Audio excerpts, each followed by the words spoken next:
The push towards electrification has been staggering the past few years, and Toyota has been no different. In fact, they're the only car company that has the most number of electrified vehicles, and now they're entering the entry-level SUV segment, and we're going to find out if it's a winner or if it's a pass. What's going on, guys? Roy Robles here from Zigwheels.Ph, and today we'll be reviewing Toyota's entry-level crossover SUV, which we've been seeing a lot on the road lately, the Toyota Yaris Cross HEV.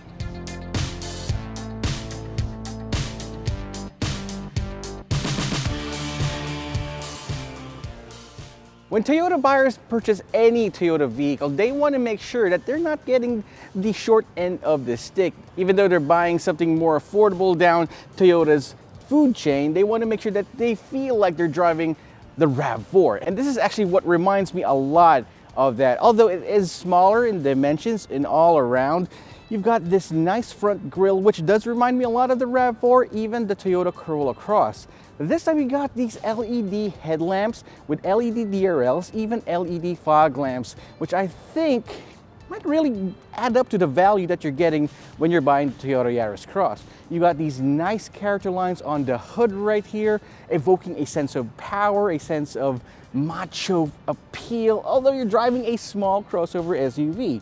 You got these silver accents down below, giving you this aspirations that you might want to go off-road, even though you're not going to go off-road with this thing.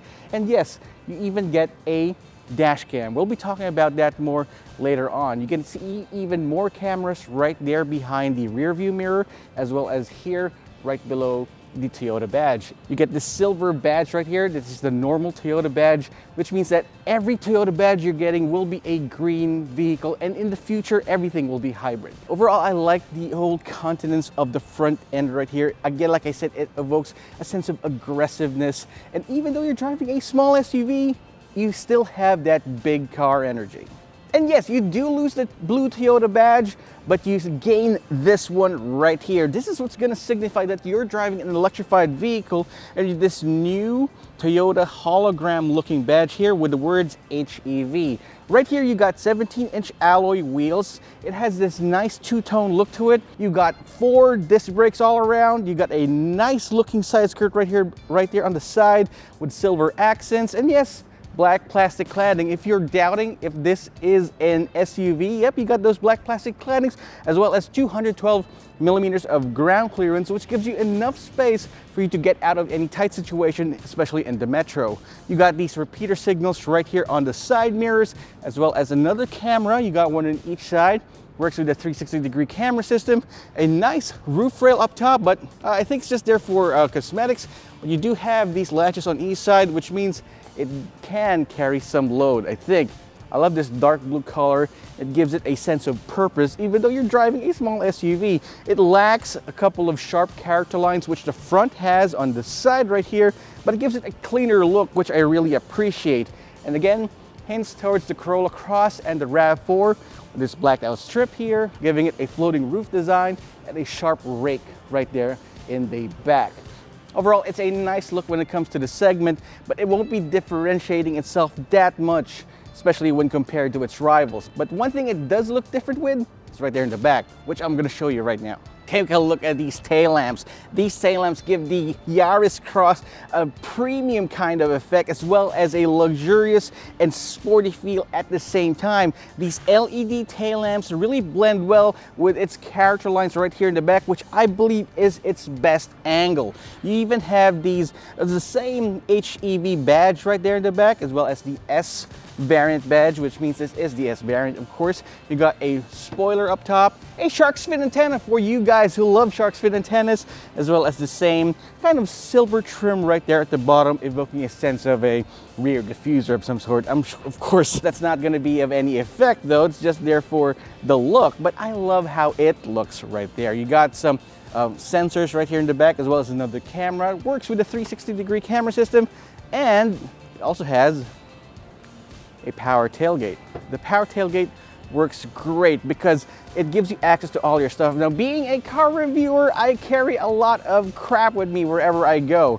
And if you need even more space, you can fold these rear seats down fairly flat to give way to taller items. Overall, the exterior look of the Toyota Yaris Cross is is definitely a win for me, except for the sides though. The sides kind of look a little bit, egg-shaped, but the front and the rear end are edgy enough to be, to be competitive, especially in this cutthroat market. All right, so we're inside the Toyota Yaris Cross. My first impressions about this is similar to the first look that I had a few months ago, in that this is probably the most advanced and modern looking Toyota that I've ever driven in.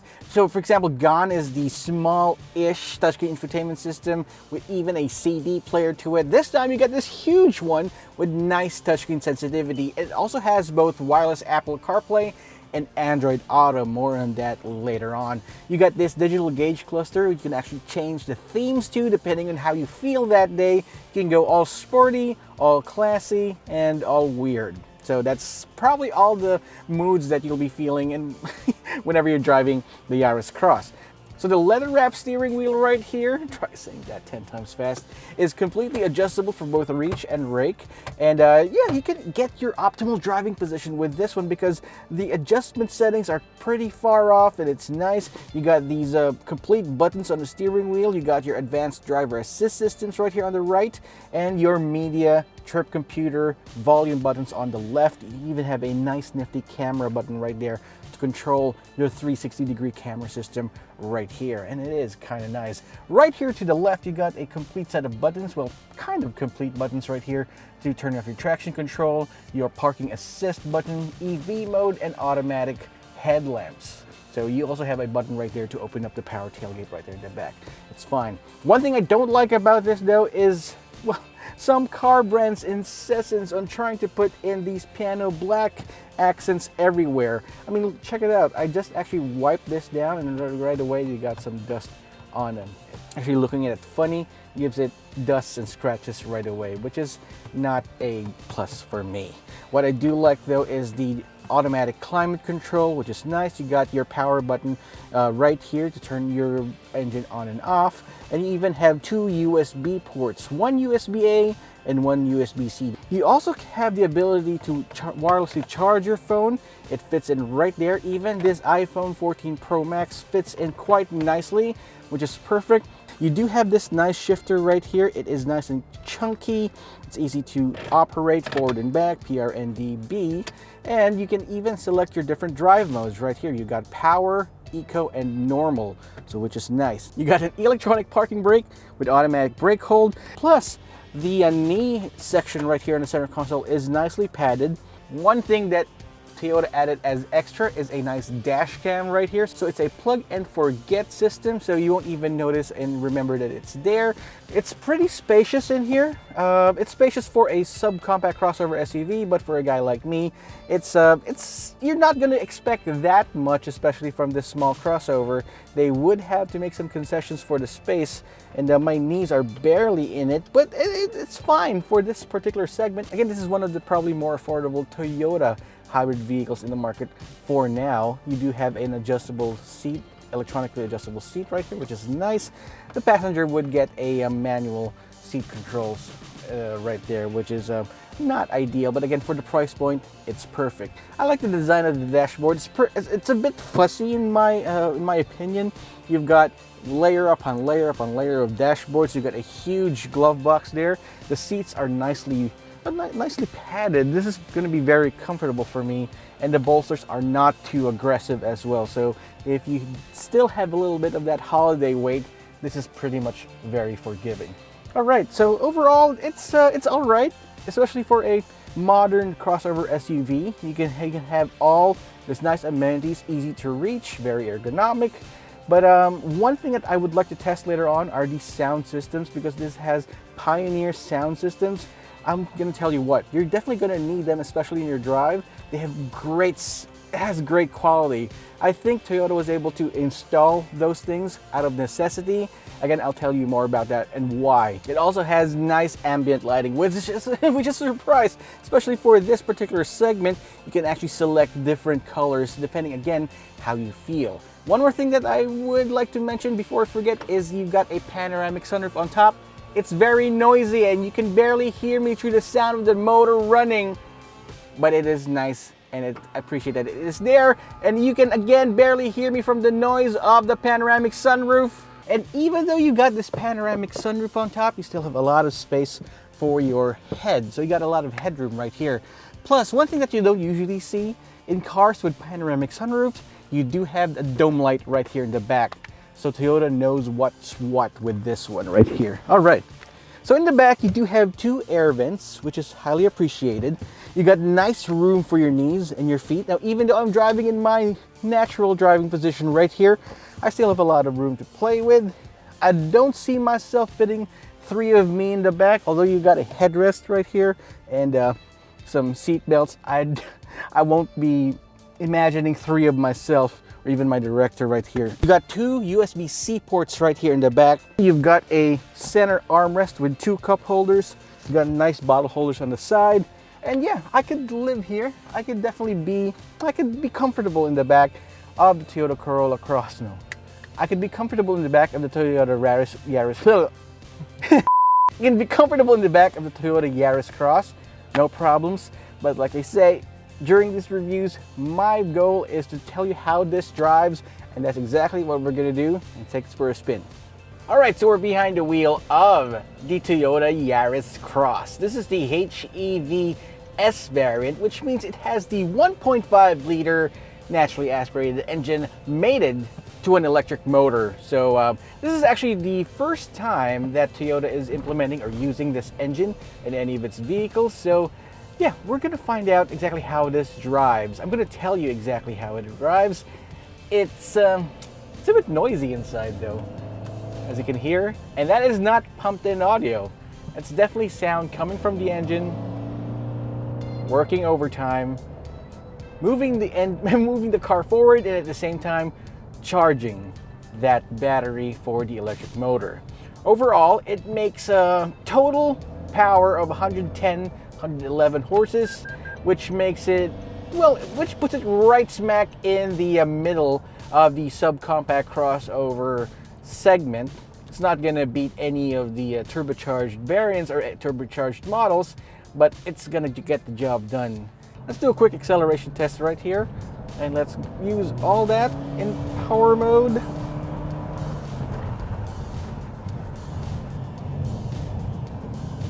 I am sending it. It is being sent. It's a Yaris Cross. It's not a GR Yaris by any stretch of the imagination. But but at least you get good fuel economy. You get good space, good fuel economy. But this is no speed demon, that's for sure. All right, so power delivery in the Toyota Yaris Cross Hybrid, all the power is sent to the front wheels. So it's controlled by a continuously variable transmission. And again, the CVTs from Toyota have advanced so much that you know that this engine and motor setup was meant to be handled by a CVT. So it's smooth, it definitely brings the power forward efficiently and smoothly as possible. It gets the job done. It's not going to be quick, but it does have the tendency to drone, especially in high speeds, but it's not going to be laggy at all. You do have the option to change your drive modes from between eco, normal, and power that is. So there's that. But when it comes to driving though, the suspension is pretty nice. It's tuned more for comfort than sportiness, and it's able to absorb a lot of the road imperfections pretty nicely. Now we're driving through a lot of potholes on the road, and we are nearing election season, so a lot of the roads are being repaired for some other reason. So it's gonna be a really rough ride. But once you're driving in the Yaris Cross, you barely feel it at all. I mean, you won't hear any of that noise, any of the road imperfections. It's gonna be a very smooth drive. It's just pretty noisy. About the build quality of the Yaris Cross though, we have been, I'm gonna turn that parking alert off so you can hear me. So about the Yaris Cross being more a Daihatsu vehicle, I'm gonna go out and say it. Some say that it's not up to par with build quality as some Toyota models, but I beg to differ. I mean, again, you are driving and you're purchasing a subcompact crossover SUV at this particular segment. In fact, there's more of that engine sound. Hear that? In fact, you're driving something that's pretty much in the entry-level segment. So if you're expecting a car with luxury levels of NVH, especially for that engine, and with the build quality as decent enough as this is, it's not really that bad, especially when we talk about the price, which we'll be talking about later on. So there you go. I mean, if you're talking about getting your cake and eating it too, the Yaris Cross would definitely be a good bet, especially for those who are looking for their first electric vehicle. Now, according to my rear passengers, they say that the back may be a little bit too bouncy and all that. But again, I would have to akin that to me actually driving this really fast. It is, at least in the front, it's pretty comfortable. In the back, it can be comfortable as long as you don't drive like a madman. And yeah, this is a fairly solid car to be in. And if again you're looking for a first electric car, this might be a good bet for you. NVH levels, the issue is that after quite some time after driving this in full EV mode, the engine, the 1.5 liter 4-cylinder engine, will start to turn on and charge that battery and the electric motor, and it can get pretty noisy, especially when you put your foot down on the accelerator pedal. It is quite a ruckus underneath the hood. But here's the kicker in that. Remember I told you during my explanation how the interior looks?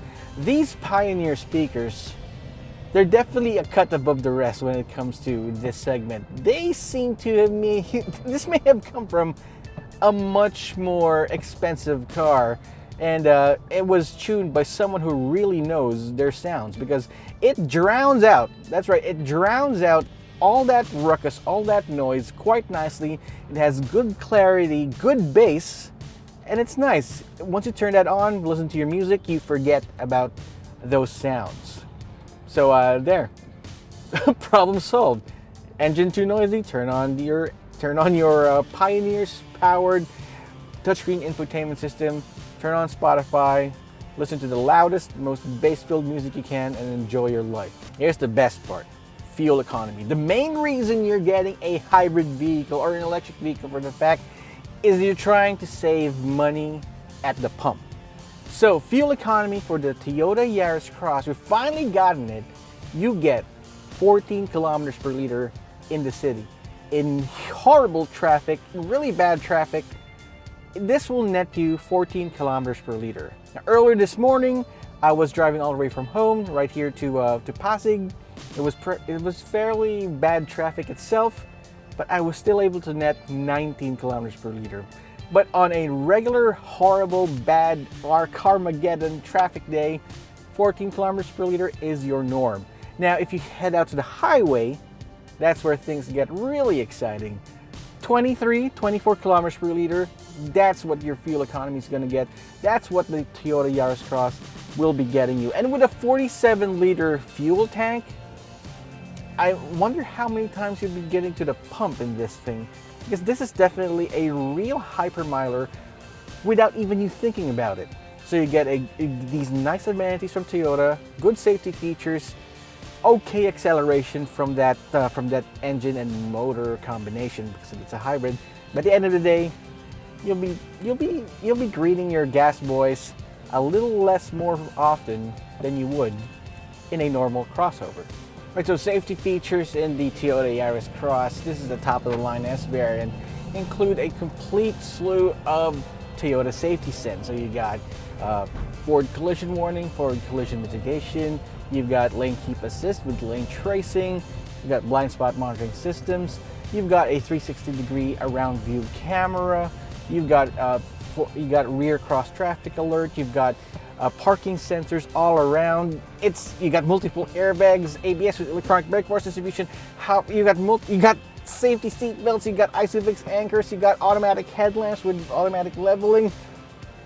You got a lot. This basically has the complete Toyota safety sense in it. So when it comes to, if you're looking for something that has the complete safety features, this one has it all. Pricing for the Toyota Yaris Cross HEV starts at 598,000 pesos. So a couple of other rivals that you might want to consider, especially when you head on over to Zigwheels.Ph and use our Comparo tool, is the Honda HR-V, the naturally aspirated one. You can actually use that, and you might argue that it might look a little sportier than this one, but it won't have the hybrid engine right there. Also, it might have pretty much the same power as the Toyota Yaris Cross. Again, you're missing out on the fuel economy savings that you might potentially get from the Yaris Cross. Another few of the options is, of course, the obvious one, Nissan Kicks. The Nissan Kicks has e-Power, which is a different kind of hybrid technology where the gasoline engine actually charges the battery. It's completely electrically propelled, so you can actually use that as an argument that it is a full EV. It just has a generator inside that charges the battery. So that's another option. Then you got the whole slew of 1.5 liter turbocharged crossovers. You got the GAC M Zoom, which you have, it's just a different animal altogether, being a very sporty, well, more sport oriented crossover SUV. You got the Chang'an CS35 Plus. Then you've got many other cars again on that list. And that, ladies and gentle folks, is my review of the Toyota Yaris Cross. It's a Toyota through and through. And yes, it might have a few concessions when it comes to a little bit of that build quality, but remember, this is a 1.5 million peso subcompact crossover SUV that's also a hybrid, complete with advanced driver assist systems, and can get you from A to B and use up the least amount of gas as possible. But I want to know what you think. Drop me a comment in the comment section down below and tell me if you think that the Toyota Yaris Cross Hybrid might be your next electrified vehicle. While you're at it, subscribe to our channel and hit that notification icon so you wouldn't miss any of our videos. And we might be comparing this to all the other hybrids, especially in this segment. It's gonna be a blast. You won't want to miss that. Thanks so much for watching. This has been Roy Robles from Zigwheels.Ph, and I will see you guys next time.